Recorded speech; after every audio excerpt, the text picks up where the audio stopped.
Okay, so we should be live. What's up, internet users? I'm here with my cousin Josh. We're just going to talk about the SSPX in the wake of the consecrations, because I double dipped this morning. I juggled two chicks. Okay, I went to the FSSP and then I went to the SSPX, and I didn't receive sacraments at the SSPX. Okay, because I was trying to be cautious. I went to the FSSP for, purposes, whatever. And then I went to the SSPX for like educational and just to see what's the his up, on the inside. But anyway, I'm joined by my cousin Josh, which is cool. So I don't have to talk to myself. But Josh, so you went to an FSSP this morning, right? They did not actually. I went to a Novus Ordo and Killer. Are you serious? I did actually. That's funny. I just want to get the really early mass. But the rest of my family went to the FSSP. And I usually go to the FSSP. I like going there sometimes, though, just because I can get there like 7 a.m. Just over pretty quick. Yeah, because I went to the 7 a.m. at Mater Dei. I got Father McDonald. He was actually surprisingly positive on the SSPX. So he didn't actually talk about it that much. He just made a brief comment on it, and then he gave a regular homily. Today was like the feeding the 4,000 with loaves and fishes gospel. But he said, look, as far as the elephant in the room, we're just going to talk about the SSPX real quick. He said, I'm not a canon lawyer. I don't know if they're in schism or not, because whatever. But he said, basically, if they are in schism, I asked the question, what exactly are they in schism with? He said, like, if they're excommunicated, what are they excommunicated from? Are they excommunicated from the bishop of whatever inviting people to the mosque and celebrating the opening of the Muslims and this and that? And he started going off on stuff that I knew about, some stuff I didn't know about. And I was like, whoa, this dude just dropped the mic, because he's over here basically saying, like, what are they excommunicated from? Are they excommunicated from religious liberty and all that? But he didn't say that. He said careful terms. But other than that, he just went straight to his homily. So I was like, that's cool. He didn't condemn the SSPX. Surprising. Oh man, this means Hayden needs to hop on with us, because I know Hayden heard Father Harkin's homily. Did you have a homily about the SSPX? Did Father Harkins have a homily about the SSPX? I'm assuming he had words to say about it. It's kind of like the thing that all the priests want to talk to the parishioners about. You know what I'm saying? Yeah. But I don't know. Sorry, my back hurts. Okay. Well, what did your priest talk about? Did your priest mention the SSPX at all? He did not.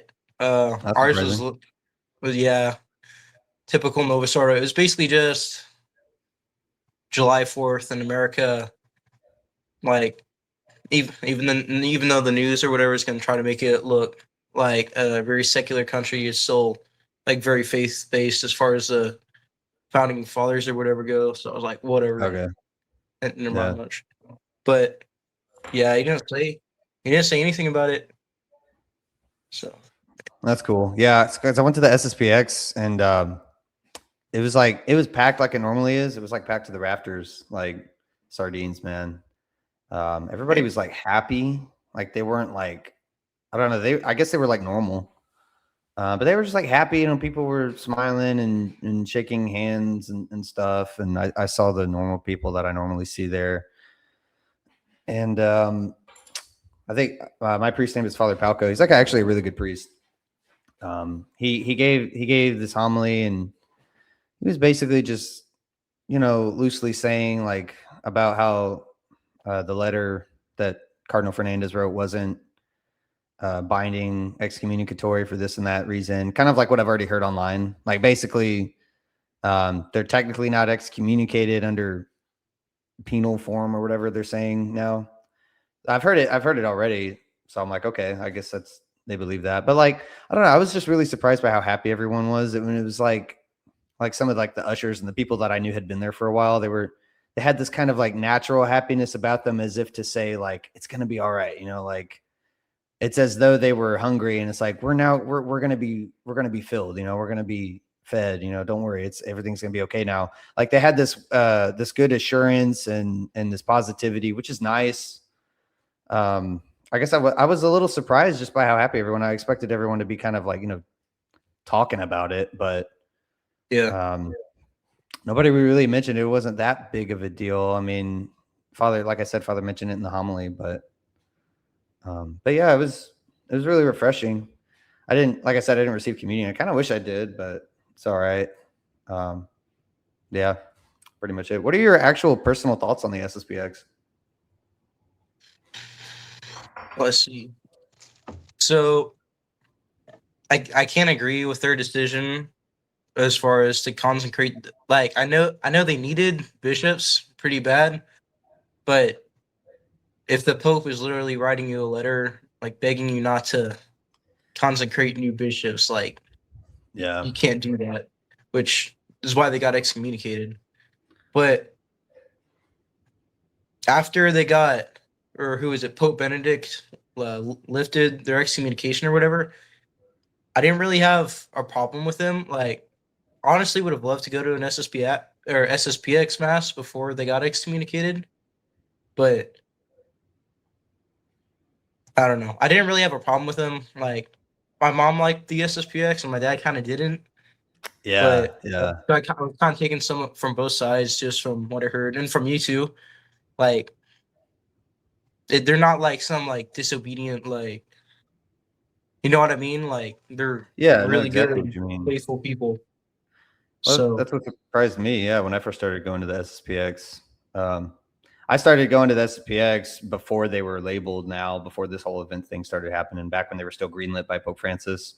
But yeah, I was just really surprised by their just natural, jovial. Like, they weren't prideful, they weren't angry one way or another, they weren't disobedient. They were just kind of like normal people, like everybody else. Because you'll like go on the news and stuff, and you'll see like, oh, some rebel group called Society of St. Pius X, but you go there in real life and it's like not that at all. Yeah, not really. And the priests are really solid. The confessionals are really good. Mm-hmm. I mean, it's not like I heard a joke on Twitter where it's like you go to a confession to an SSPX priest and it's like they're giving you like this 5-hour conversation about the Holocaust or something. Like, that could not be further from the truth. But anyway, yeah. So it's kind of sad. I mean, the priest, he was basically saying, like, in this homily, he was relating the 4,000 people and in the gospel, you have 4,000 people being fed with loaves and fishes. Like, God has fed us through his apostles. I guess he didn't really explicitly say this, but I guess the SSPX sees it as, they are the 4,000 and Christ is feeding them now through the apostles. They're new bishops. Because the 4,000 followed him out into the desert, even though they didn't have any food. And they're like, how are we going to get home? We don't know or care. We're just going to follow Christ. And so if you notice, the 4,000 is actually different from the 5,000. There's a 5,000 people that got fed with 5 loaves and 2 fishes, right? Right. So now we progress, and now there's only 4,000 people. So 1,000 people left, right? So people are leaving. And these people are way out in the middle of the desert and they get fed. I guess the SSPX kind of see themselves as that. They see themselves as having adhered closely to Christ and having been fed by our Lord, I guess. I mean, they kind of see not Rome in the Catholic Church sense, but they kind of see like the Pope and the bishops, like they see them as, valid. They see the Pope as the Pope and whatnot, but they kind of also see them as like, the Sanhedrin, where it's like the shepherds that did not feed their flock. And they look to these new bishops to be fed, whereas there's almost no other bishops that they can hope to be fed from. I guess that's what they're seeing. Right. But anyway, I kind of, like I said, I do sympathize with the SSPX. I still haven't completely decided if I'm going to go to the SSPX. Like, if I'm still going to be like, okay, I'm officially SSPX now, or if I'm just going to go back to the FSSP. I haven't really decided. I would kind of like to be part of the SSPX, but again, it's more prudent just to wait anyway, just to wait and see. Because Pope Leo himself may actually come out and say something, and that may change things. So, because so far their stuff for what was it, the sacrament of penance and the sacrament of marriage was actually granted by Pope Francis. And they claim, the SSPX claims that it actually can't be taken away by Cardinal Fernandez. It has to be taken away by Pope Leo. Like by a papal decree, that jurisdiction for marriage and for penance can be taken away, but not from Cardinal Tuccio. Was it not? So Was it the cardinal who said those because I know someone said those specific sacraments weren't valid anymore, but was it Cardinal Fernandez or who it is? Well, yeah, I think so. I think Cardinal Fernandez was the one who said in that letter that their marriage and the sacrament of penance would be invalid if you received them from the SSPX. So Pope Leo himself didn't mention anything about the sacraments? No, not yet. I mean, Pope Leo's stamp or signature or whatever wasn't on the letter from Cardinal Fernandez. Pope Leo, I don't think, has actually officially said anything. The only thing he said was, ironically, like the day after, he came out and said that we should all have the freedom to do religious liberty and worship God in our own way, or something about Independence Day and America's independence or something like that. But he hasn't said anything to the SSPX that I'm aware of. The SSPX has wrote him a letter, but he hasn't said anything right now. He's probably just thinking, honestly, he may just be hoping that the letter from Cardinal Fernandez is enough. Cardinal Fernandez wrote a letter that lacks penal form, and it lacks a bunch of stuff that normally is required to declare someone to be excommunicated or schismatic. But I think he's okay. I think that may be by design. And I think maybe everyone in Rome is just going to kind of sit back and let it stew, let people in the media quote it, let it be shared on all over these platforms, and let everyone think erroneously that the SSPX is excommunicated and schismatic and that their sacraments are invalid, yada, yada.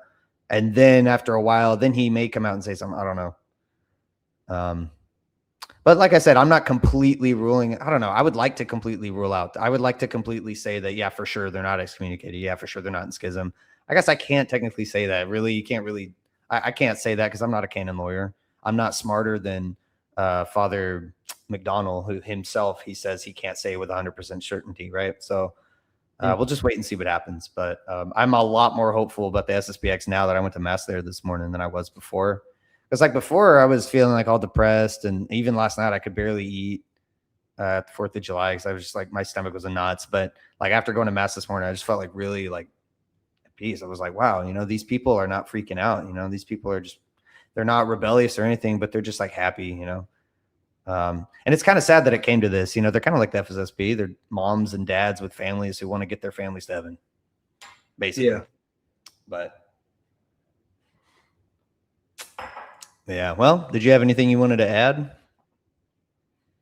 Not really. I think I mentioned this before we started the live stream. I was kind of surprised that a lot of the congregation hasn't been in the SSPX to the FSSP yet.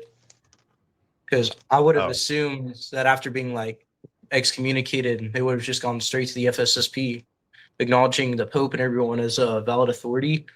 But I guess that hasn't happened. So, I mean, it's still a little early, but man, you'd be surprised that these laity in the SSPX are so one-minded. They are so united. It's beautiful to see. I hope it's not erroneous.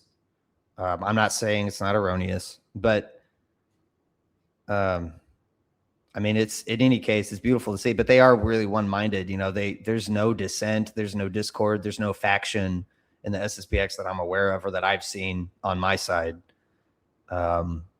Basically everybody's attitude towards this was, it's about time, like what took us so long to make these 4 bishops. Nobody, I mean, I know of one person, I don't want to say her name, but I do know this one person where she was going to the SSPX for quite a while, and she actually did not agree with the consecrations, but she's already jumped back to the FSSP. More power to her. That's great. She's, following her conscience, and she's doing what she feels. She's trying to submit to Rome. That's great. It's awesome. Good for her. Nothing against her. Other than her, though, like, I mean, everyone I know in the SSPX is like completely one-minded. It's pretty interesting. But yeah, like I said, it's also still a little early. Maybe time will go on. Maybe Pope Leo will make an official statement that is actually convincing. And some faithful in the SSPX may get nervous. As of right now, it seems that like the faithful in the SSPX are not convinced with Cardinal Fernandez's letter. His letter is like, it's kind of a loosely written letter that basically says that 600,000 people are excommunicated and schismatic, and nobody's quite taking that seriously. But we'll see what happens, I guess. Did he say the congregation was excommunicated? Because I thought it was just the bishops and the priests. I think the letter says for sure the 6 bishops, and then so it's actually, I thought I read somewhere that the laity or congregation, like, they were warned, but like not excommunicated. They're warned that if they adhere to the society, then they are excommunicated. Okay. Yeah, and schismatic. It's a double whammy, I guess. If they adhere to the society, I guess, to the ideals of the society, you know, if they, I don't know. He kind of didn't define it. I mean, you can't really do that. You know, if you're going to if you're going to excommunicate the laity, it has to be a case by case basis. You can't excommunicate potentially 500,000 people at once. Which is the estimated number of the SSPX laity. That's the estimated number of people that go to SSPX chapels. It's about 500,000. 600,000 if you count the drifters like me who kind of come in, but we're kind of not diehards yet, I guess. But it was a little vague and it was a little broad, and there was not a lot of concrete grounds for why exactly the priests and the religious of the society got excommunicated and schismatized. I'm going to make up this word schismatized. But there is probable cause for the 6 bishops, of course, because it's in canon law. If you consecrate bishops, the bishops and the bishop that did it are all excommunicated. Not actually, technically not schismatic, though. Schismatic is a new thing added. Like, it's implied because he made new bishops. And if you try to set up a new, like a parallel hierarchy, that is schismatic, or it's very likely that it can be. But strictly speaking, in canon law, it's like the only thing you could say for sure is that they're excommunicated. Of course, the SSPX claims that they did it under the case of necessity, under canons, this and that, and that they're not excommunicated after all, which they already claimed that beforehand anyway. Everybody knew that they would claim that. So technically, they can't be formally excommunicated until Rome opens like an appeal and has them come in and be like, okay, we need to have a sit down and we need to say all the evidence. And then after the whole appeal and everything is done, then Rome can come out and say, okay, so y'all are excommunicated after all formally. It's called de ferende. And so once they're excommunicated de ferende, then they're for sure excommunicated, no question. But because it's so sudden and because the church is actually accusing them of being excommunicated Laity Sententiae, they could be, but they could not be. They haven't appealed it yet, and they haven't really, they haven't done their due process yet that they normally would do in this situation. So, but yeah, I guess that's about it, man. That's all I wanted to talk about. I just wanted to share my little. Honestly, I'm gonna be honest with you. I'm a little disappointed. I wanted to know what Father Harkins had to say.